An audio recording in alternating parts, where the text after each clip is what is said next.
recording and streaming, with Mr. Dale Comstock on Tuesday, March 19th, 2024 at 10:49 a.m. Eastern Time. Dale obviously is no stranger to this podcast, and I think everyone that knows this podcast knows Dale.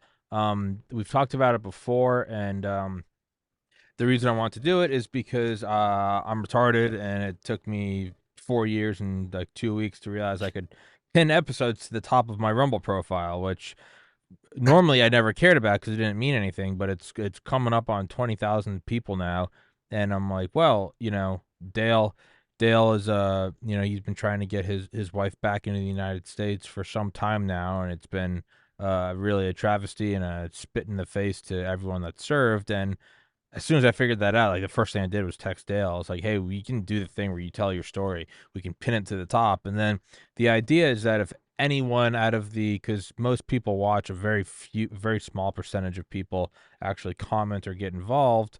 I figured, just because I don't know anyone doesn't mean that people aren't watching this. So I figured if anyone watching this knows anyone or anything, I think no lead is too small that could help Dale and his predicament. Please comment. You can email me, Tommy's Podcast, TOMMYSPODCAST at gmail.com. I can forward it to Dale or just comment and I'll check the comments. But I'm going to keep this pinned at the top of the podcast profile. And just so if anyone's watching, have never commented and you do know someone, now is the time to comment. But this podcast doesn't involve me. This is Dale just telling the story. And if anyone watching, again, if you know anyone, a lawyer or an expert or whatever, anyone that could help Dale, please comment. So Dale, take it away. All right, man. Thanks a lot, man. Thanks for doing this, Tommy. Yeah, so let me kind of give a little backstory. So I'm in Bali right now. My wife is Indonesian. We've lived in Bali now for 6 years. We've actually lived in Indonesia for almost 9 years total. And my wife and I wanted to get married, so we went through the whole marriage process, getting the visa, the Form 129, 130, blah blah blah. So we finally got the visa, which was no easy task. Let me start by saying that.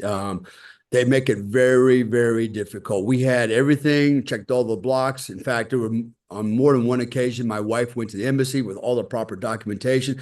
We actually had third party fill everything out for us, paid the money. And just for her to sit down and the woman look at it and just say, denied, go do it again, and without any explanation, right? So it started like that. Finally, we got it through. We got her over the finish line. She got a 5-year unlimited entry visa. We came to the United States. We got married. We stayed for a while and then we left.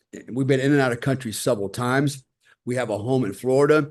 And then during March of 2021, basically the height of the COVID scam-demic, my wife and I flew back in March of that year to go to an event for 3 weeks. In fact, a mutual friend invited me and her to come there, right, for the shooting event. Remember we did that? Yeah. And so we got back 3 weeks. All of a sudden, all the COVID restrictions kicked in. The flight restrictions, couldn't get back to Indonesia, couldn't do anything. And so we ended up getting delayed going back. So now we're not here for 3 weeks. It's turned into 3 months, then to 6 months.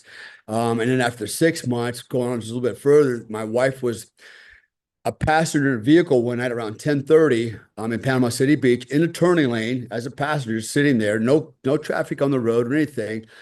And out of nowhere, an undercover police car, a sheriff's deputy car, was chasing, I think my wife described it as a Camaro or a Corvette, right? Sports car. She just felt a rush of wind go by the car, and the car kind of rocked, and she was like, what the heck? And almost instantly right after that, just a huge explosion. So what it was this sports car was eluding this undercover police car. It was a high-speed chase. And the car being chased deliberately went down the center lane, right? Masked her car, and at the last second swerved.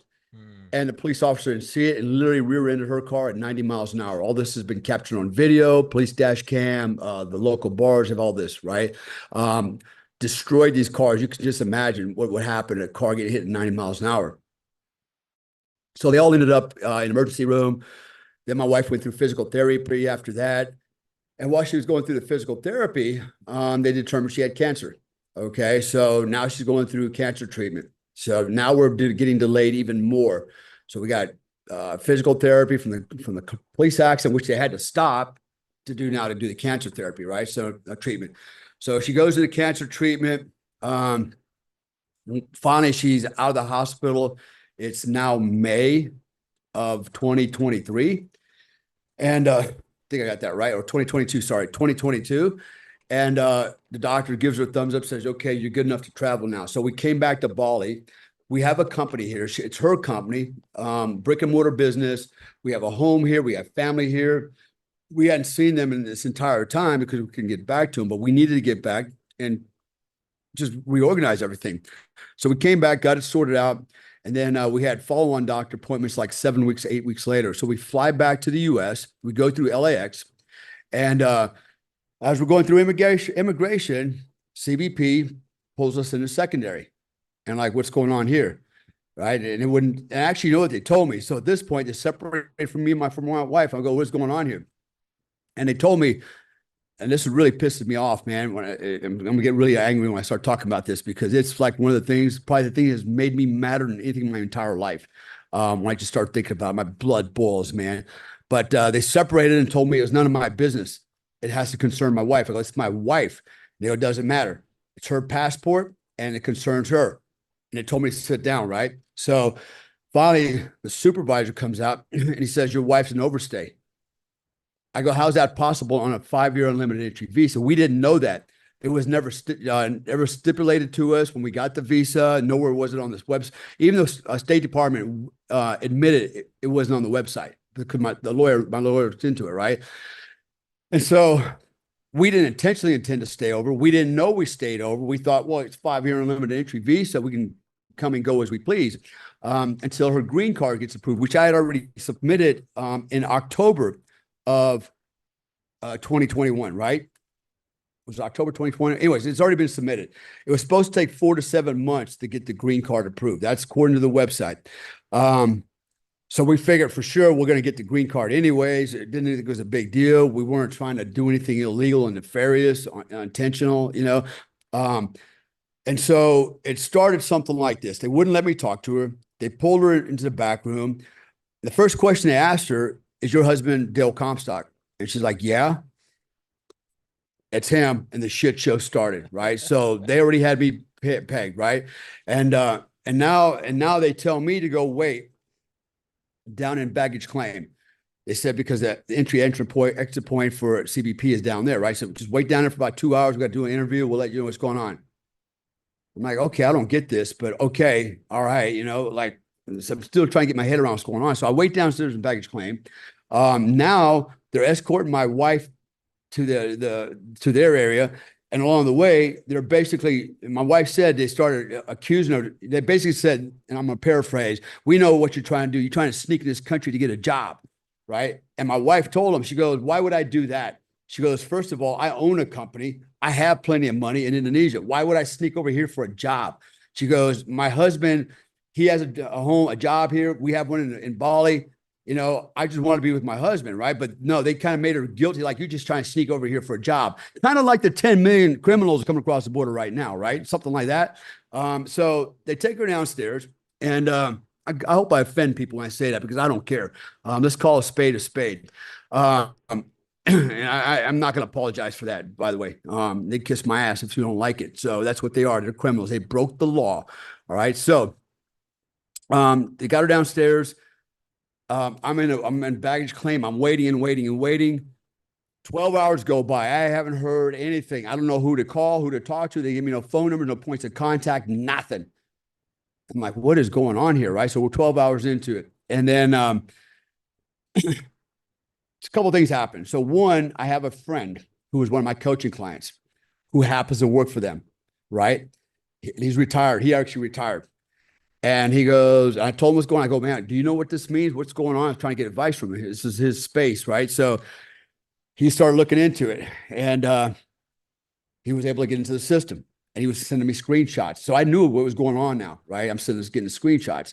And I said, okay, they're full of shit, right? So they had big red letters, watch list. My wife is on a watch list. My wife is not a terrorist. Doesn't need to be on a watch list. Didn't do anything wrong, man. My wife is 5 feet tall, 88 pounds, little Indonesian girl. That's it, man. And so, um, but that happened. So around midnight, um, two things happened. Actually, close to about 1 o'clock. One of the CBP agents came out in civilian clothes, and he walks out and he looks at me and goes, "Man, what are you still doing here?" And I told him what happened. And he's shaking his head. He goes, "What?" He couldn't believe it either. And so he goes, "Hold on." He goes downstairs. He's back in 3 minutes. He comes out shaking his head. He goes, "Man," he goes, "they're going to deport your wife." And I lost my mind, right? And I think we talked that night. So next thing I know, I'm trying to get a hold of Marco Rubio's office, senator from Florida, because that's where I'm from. I got a hold of Congressman Dunn's office, his secretary, told him what's going on.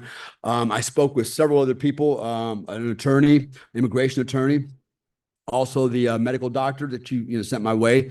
I guess he's their medical doctor for CBP.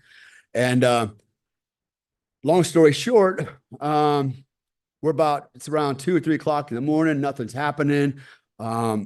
I'm not getting a response. I'm getting really irritated. I haven't had nothing to drink, nothing to eat. I've been sitting down here now, 15 hours, like a puppy waiting for his master to come out the door, just sitting on my suitcase waiting, right? I didn't want to leave because I don't want to miss anything. So finally, my buddy calls. He goes, "Hey, I'm going to give you a phone number." He goes, "Don't tell nobody where you got it, but I'm going to give you a phone number." He goes downstairs to that supervisor's office. Okay.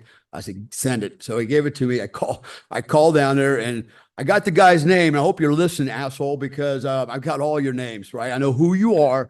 I will find you, man. So that's not a threat, but there's going to be a lawsuit and you're going to be named in it for sure. So I call him up and he's like, blah, blah, blah, blah, blah, blah, blah, password. And I said, "Password, here's the password, you MF. I said, "You have my wife down here. You promised me you'd call me in 2 hours. We're 15 hours into this shit."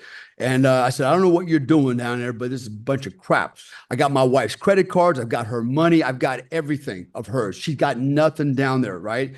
And they wouldn't let me talk to her. They wouldn't let me text her. You know why they wouldn't let me talk to her, text her? Because they knew if I said, "Hey, tell them you want to speak to an immigration attorney, a judge, they'd have to let you do that," right? They didn't want her to get that information because they wanted to give her afford her that opportunity. Like they do 10 million people coming across the border, right? And so, I blew up on the guy, right? And I pretty much, he got a little smart with me. He goes, "I know who you are, blah, blah, blah, blah, blah." And I said, "Yeah, this is personal, ain't it?" Yeah, I'm not gonna say the word. And I said, "Why don't you take your badge and your gun and get your friends and you come out here and have a conversation with me and see how this is gonna work out. You think I'm afraid? I'll burn this place down." I was so mad.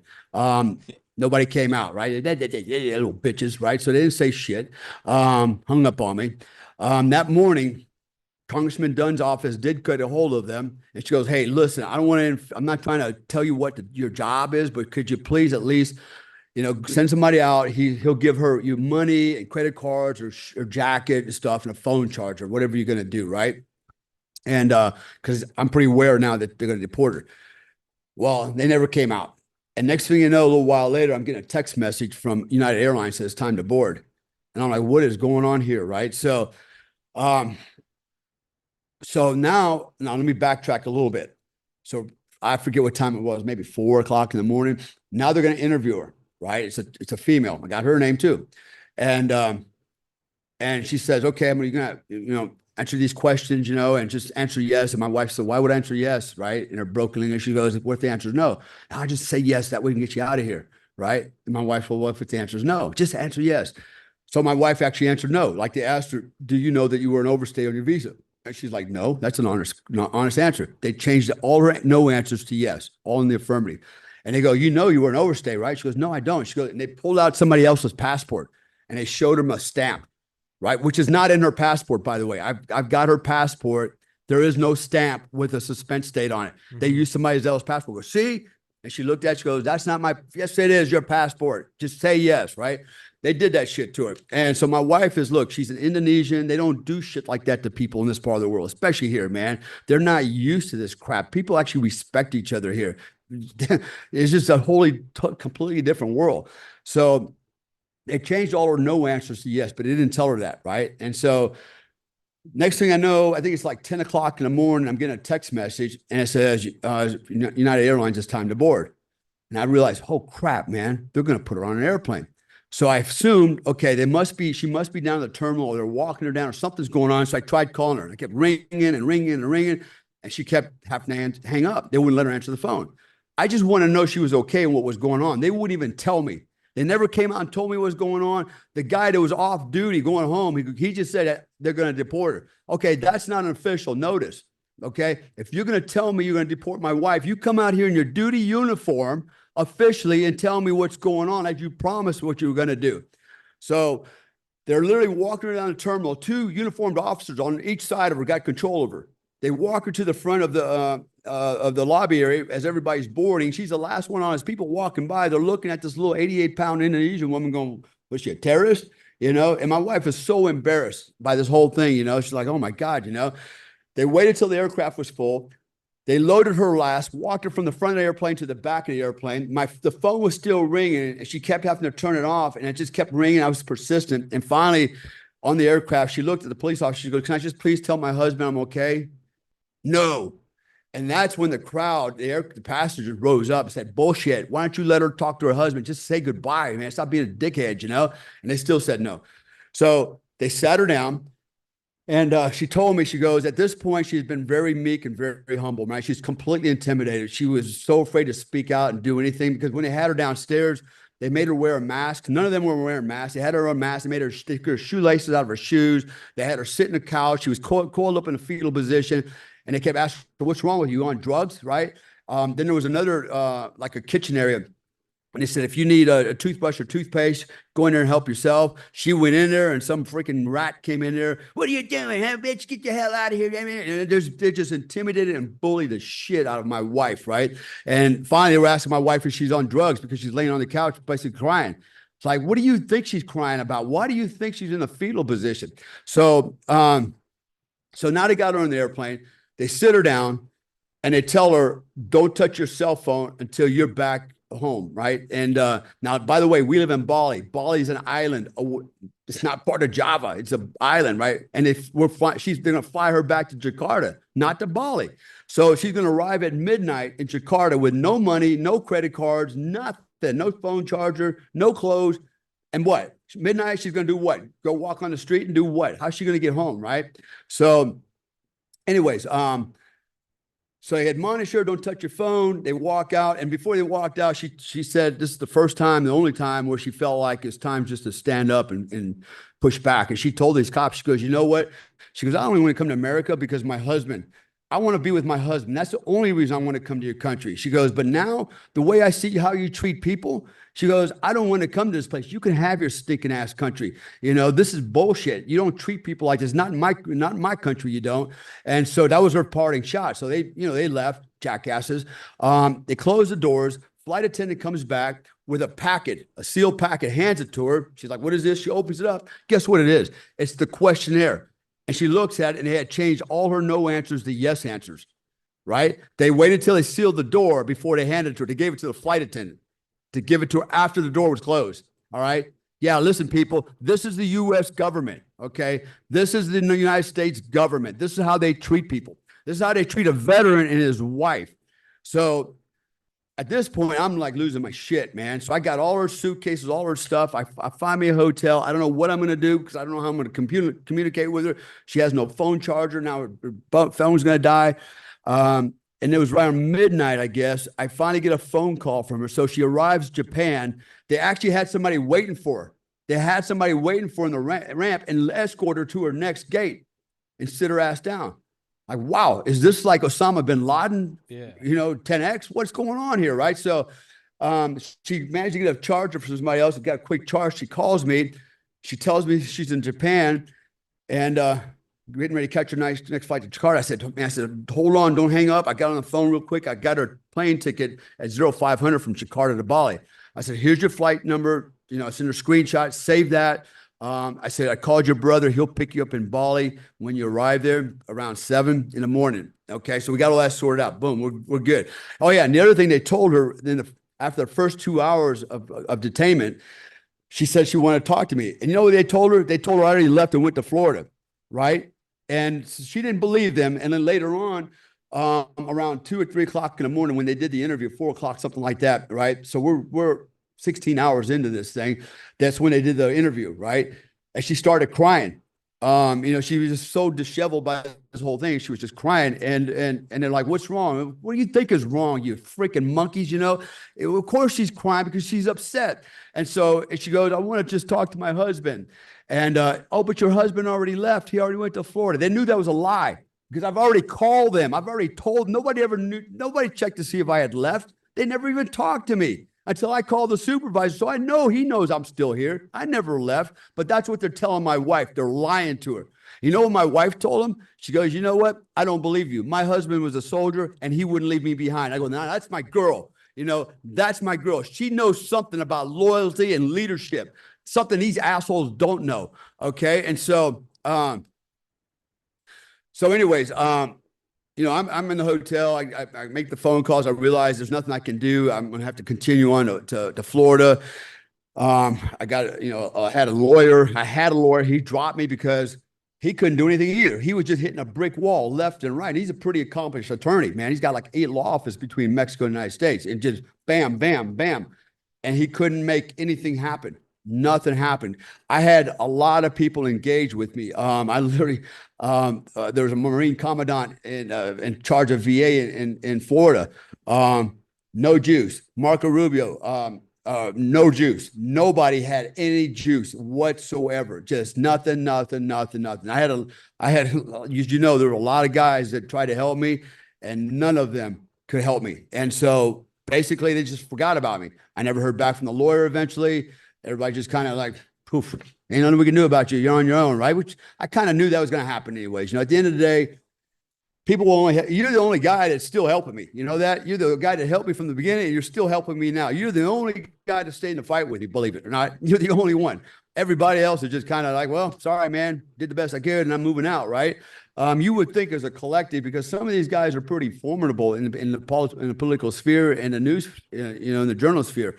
And, but nothing could happen, man. Nothing happened. So, anyways, then I find out that so let me go back to the phone call, right? When they're telling my wife, "Oh, I could hear in the background." First of all, I noted the time. I've got the phone records when the call happened. So she did let me make the phone call. They're telling her it's not authorized, but you just authorized it, right? And I could hear in the background telling my wife, "Don't worry, it's only a 90-day suspension. You just have to go back and refile some paperwork. It's just an administrative return, blah, blah, blah, blah, blah." And while she's telling my wife that, I'm looking at the screenshot from the computer, 3-year ban. She's got a 3-year ban. Okay. All right. And so for what's supposed to be an administrative return, just an administrative mistake, is turned into a 3-year ban. And so the green card issue. So I applied for the green card. It's supposed to take 4 to 7 months. I kept inquiring. There's no one to talk to, by the way, in this green card process. Nobody in the State Department you can call, go, "Hey, zero." It's got to all be done through the internet. And by the way, you're limited to how many emails you can send them. 1 at a time. And you don't get to send another one until that one's answered. And that could be a month or 2 months later, right? So it's just a messed up system. And then what they do, this is how they get around the 4 to 7 month thing, okay? One officer will have it 4 to 7 months, go, we can't process it, give it to another officer for 4 to 7 months, then another officer. We're in this thing 2.5 years now, 2.5 years. And when I asked my friend, because he works in the back there, I go, "Dude, can you tell me what's going on?" He goes, "Yeah, I'll tell you what's going on. Everybody that's an illegal immigrant, a criminal coming across the border, gets pushed to the front of the line, and everybody that's paid their money, green card veterans, their wives, get pushed to the back of the line. That's what's going on." And so, we're 2.5 years into a 4 to 7 month process. I should have had this green card for my wife, and none of this would have been an issue. Okay. Throw in the scamdemic, the police car accident and cancer. And here I have this perfect storm that I've got to deal with. So where are we today? It ain't looking good. So I just got a letter not too long ago saying that my wife's green card application was tentatively approved. So now I got to fill out more documents that I've already filled out the first time, right? It's like, what is going on here? You want me to do more of the same paperwork, but okay, I'm going to do it if that's what it takes to get my wife back home, right? But in the questionnaire, so a whole new questionnaire, right? Same shit they asked us before, except this time it had 4 or 5 answers that questions that went something like this. Have you ever had your visa revoked? Have you ever overstayed more than 6 months? Have you ever overstayed more than 1 year? Have you ever overstayed more than 1.5 years? Blah, blah, blah, blah, blah. Of course, yes, I did because of COVID, cancer, and police cars, right? So, and so I luckily, although I told the truth, said yes, yes, yes, yes, yes. I also wrote an explanation why that happened. So hopefully somebody with a live brain cell will take that into consideration. Honestly, I have no hope. The way I've been treated already, my wife has been treated many times over going through the embassy and this immigration process is criminal. To give you another example, we went to the embassy and together, guy came out from behind the glass window and he told my wife, he goes, okay, he looked at me, he goes, you need to go sit down right there, right behind her. I'm like, okay, I thought we're here together because I'm the petitioner, blah, blah, blah, bring my wife to America. All right, you need to sit down. So I'm sitting down right behind her and they're both standing up. He's looking her right in her eye. And he goes, why do you want to marry this man? I mean, look at him. He looks scary. Does he beat you? Does he hurt you? Does he rape you? Is he trying to use you for sex trafficking? He's saying this in front of me, okay? This little freaking beta male simp. All right, little boy, and he's looking at me as he's saying this to her. I about got up and killed the cocksucker, man. You know, I'm telling you right now. And then you know what? They declined the visa again, right? And so we leave. Like we try it again. We finally come back. This time we meet a man and a woman, and they're behind the glass window. And they tried that bullshit again. You sit down. I said, no, not this time. I said, this is what happened last time. You're not doing that again. I said, you can go get ahead and get the IG, get the RSO, get the ambassador down. I don't care what it takes. You get down here because this is not happening again. You are not going to talk to me or her like that again. You know, and they're like, oh, and they start backpedaling and tap dancing and shit, you know. Eventually we finally got the daggone the visa, right? The 5-year unlimited entry visa. And we actually spoke to an American for the first time. Seemed like a good dude. I'm assuming he was conservative. He seemed to have the same values. He was really easy going. Oh man, this is no problem, man. Blah, blah, blah, blah. Congratulations. Have fun, you know. I was like, why was this so difficult for so long, so many years just to get the damn visa to come to America? I'm a veteran, okay? I had a TSSCI clearance. I've got no criminal record. You don't even find a speeding ticket for me. All right. My record is clean. My wife's record is clean. We provide all the police reports from everywhere she lived. She's got nothing, no history. You know, why does this have to be so difficult especially for an American citizen to bring his wife or his fiance to America and make a home with her, right? We paid the money. We sustain ourselves. We don't work for people. We work for ourselves, make our own money. You know, we're no drain on the economic system. We're not a drain on America. We're not going to ask for welfare shit, okay? We take care of our own. And why am I being treated, and why is my wife being treated like, you know, a third-rate citizen, like a criminal? And the irony of it is, so when I go through LAX, I actually told the supervisor, I said, you're joking, right? You're really not going to do this. I said, we got millions of criminals coming across the border all day long. Your agency's allowing that, and you're going to send me and my wife back? I'm a veteran. What did she do wrong? Okay, so what? It was a mistake. A little mistake, no harm, nothing. Nobody was hurt by that, right? They didn't give a shit. You know why they didn't give a shit? Because it's me. They knew who I was. They knew who I was. And so, again, we'll see how this application process goes. But I have no confidence that it's going to get approved. I'll be surprised if it is. You know, but I got to tell you, man. People are going to answer for what they did. They falsified my wife's documents. They abused my wife. They neglected my wife. They abused me. Okay. They mistreated us as far as I'm concerned. They discriminated against us. They did everything that they should be doing right now to these criminals coming across the border, but just letting them come in and kill, murder, rape people all day long and giving them money and travel expenses. You know what? If that doesn't piss people off out there, man, we cannot be friends. You're in the wrong country, in the wrong camp. That should get everybody fired up. I don't give a shit if you're a liberal or a Democrat. That's completely wrong. And so here I am, right? And you can see, I told you in the beginning, I'm going to get really amped up. I'm ready to start breaking shit here in a minute, man. It's the maddest I've ever been in my life. And the more I talk about it, the hotter I get, man, because you can harass me, you can fuck with me all day long, but do not mess with my family. And that's what they did. They messed with my family to get to me. You know, and honestly, we don't know if my wife is cured from cancer. I mean, she could still have cancer. She could have had cancer and died right away, right? She had stage 4 kidney failures on top of that. And they're like, yeah, so what? Get on out of here. Go back to your own country, and good luck, And so there's other issues with that, right? Insurance. Okay. By the way, we had insurance here. They declined all that, right? So I cannot use my military insurance here. I have to pay for everything here first. And then I have to ask VA for, get a refund. You know how hard that is and what that's like. Good luck with that shit. I've tried that before and it was quick. It's got nothing out of it. So of course my wife is also on my insurance because I'm prior service, right? Retired military, and she's my wife on a deal. She's entitled to that. So that's why it made more sense for us to get the treatment in the United States than anywhere else. I'm just trying to save my wife, trying to save her life, trying to save our family, trying to save our sanity. I just want the American dream, which is turning into the American nightmare, not just for us, but for a lot of Americans, because what is going on in our country? So there's going to be more to this. I won't reveal what it's going to be because I know, Uncle Sam, you're out there watching and listening. So what? But there's going to be consequences. I'll tell you that right now. I'm not done. I'm not just going to take this, go, okay, it's all good now. No, it's never good. When you harass my wife or my children, there will be consequences. I'm taking this to the nth degree. I'm going to tell you that right now. I am sick of this shit. I'm sick of what's going on in our country. I'm sick of watching, criminals come across the border, and that's what they are. Let's not look.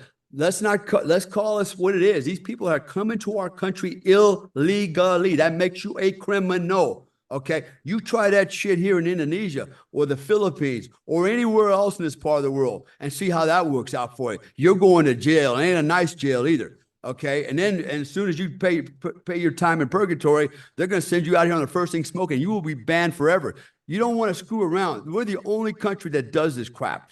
And why do we do it? It's not because we feel sorry for everybody. They're being persecuted in their country. The hell they are. Okay, we've got freaking hundreds and thousands of military-age males coming over here, into our country.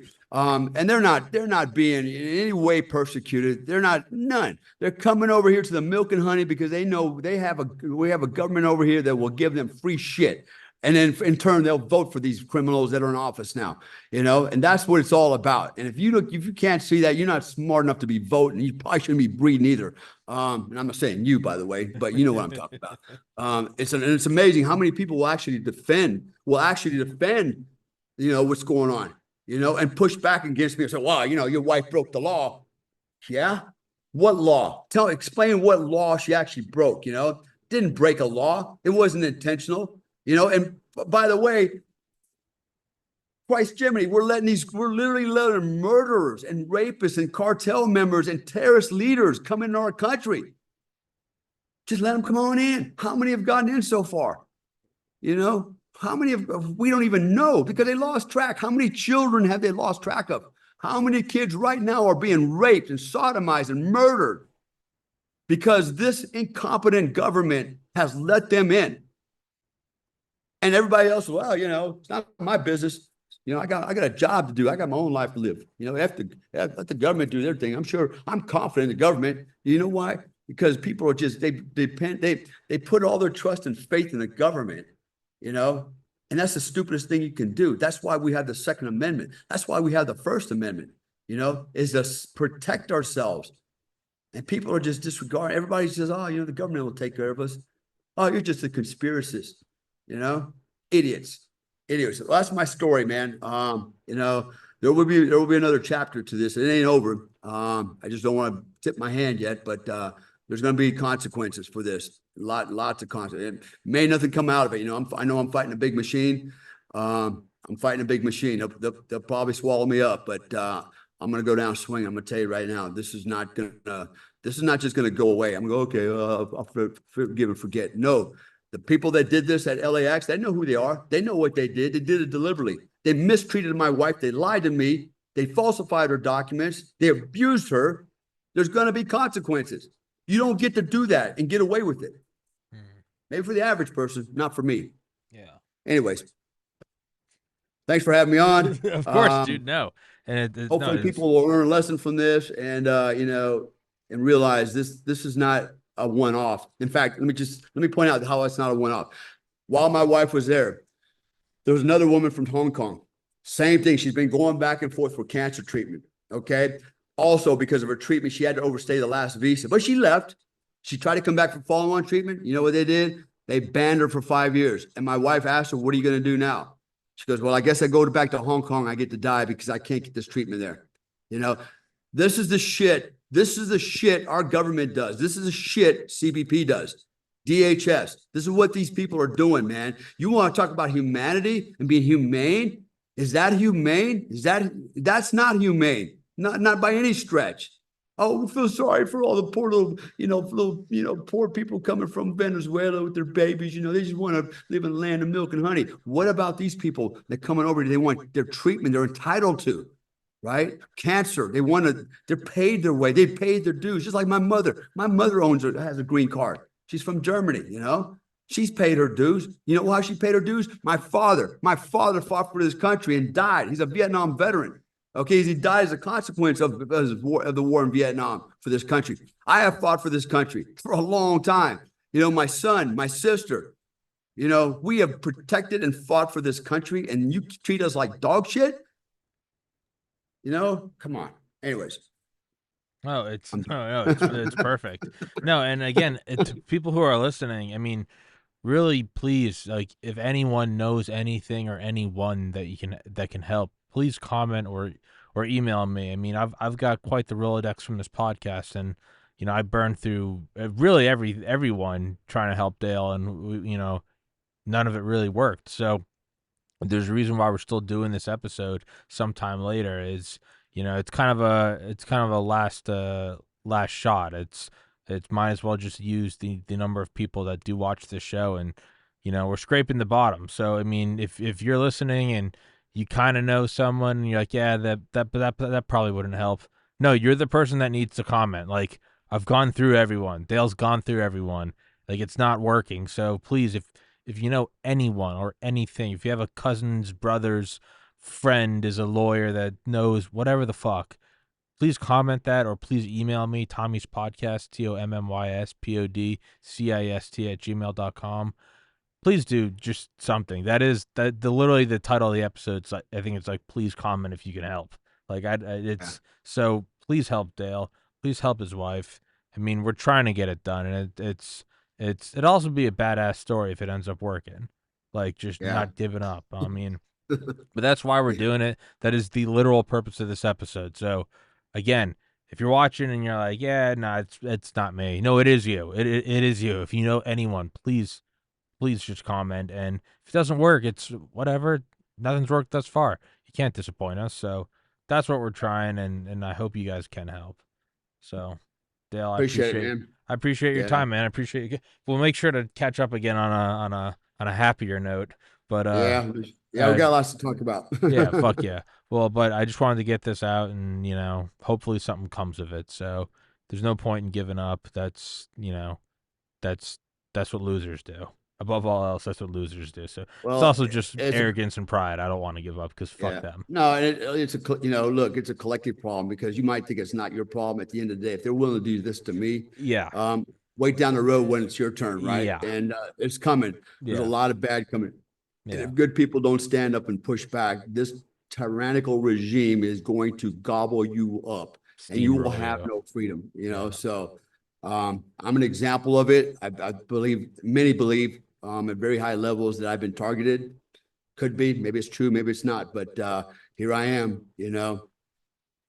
Here's my plight. So, anyways, thanks, Tommy. Of course, and appreciate everybody out there. If you can help, great. If not, thanks anyways. Yeah. Yeah, and on a lighter note, go in the description. Go follow Dale on Instagram. Go grab his book. Go grab his book, American Badass. But yeah, dude, we'll reconnect on a happier note soon enough. So I appreciate your time, Dale, and give Sorry a big hug for me. And all right, we're gonna win. Coolio. All right, brother. Thank you so much, guys. Bye. Thank you for watching. Thank you for helping. Take care, everybody. God bless. Peace.